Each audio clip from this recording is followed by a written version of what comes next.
Okay, as you can see, my black tank pull broke on my last trip.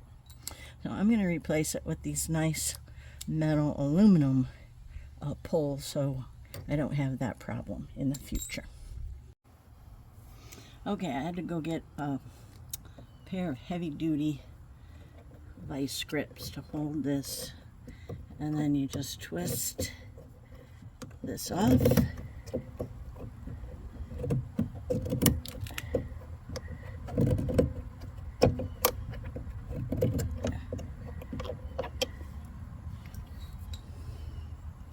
And then you just twist a new one on.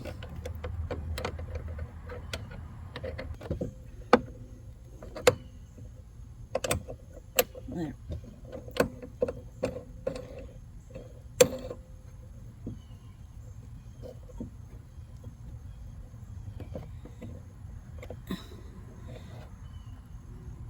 All right.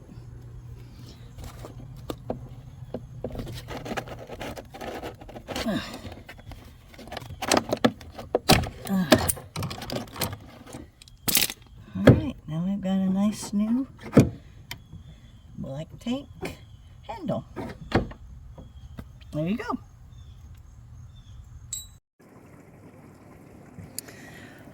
One of the ways that I believe I fatigued my handle, my black tank handle, is sometimes it gets stuck and it's really hard to pull out.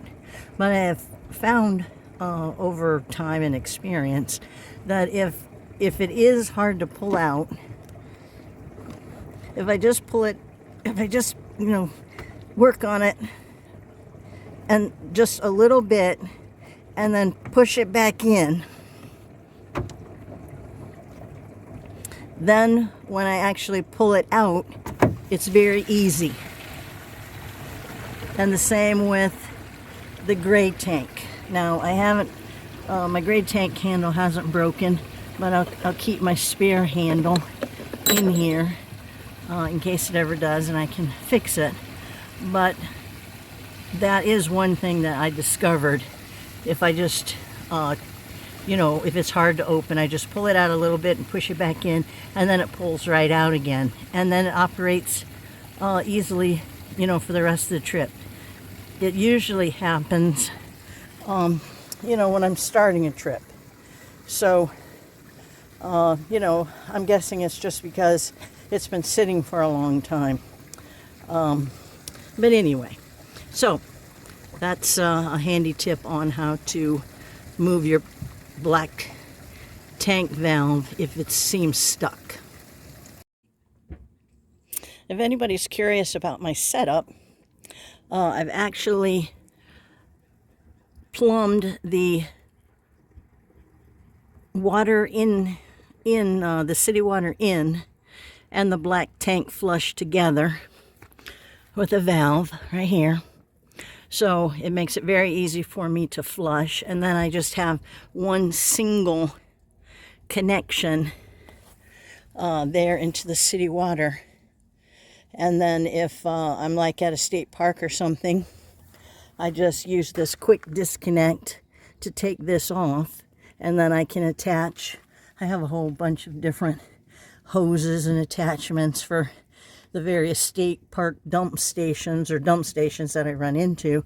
So I can just use this quick disconnect, pop this off, and then I have an elbow and some other connectors again to give me different options. And I just, pop it on the end of this, and it sticks out at a 90 degree. Then I can hook onto it at a dump station and rinse if I need, to. I usually try to rinse every time. And then I also added this sea level, an additional sea level gauge, so I can always read my black tank when I'm flushing, so I can always monitor, the level of how full I'm flushing. Anyway, so just to let people know how I have my utility compartment set up. with my manual dump hose.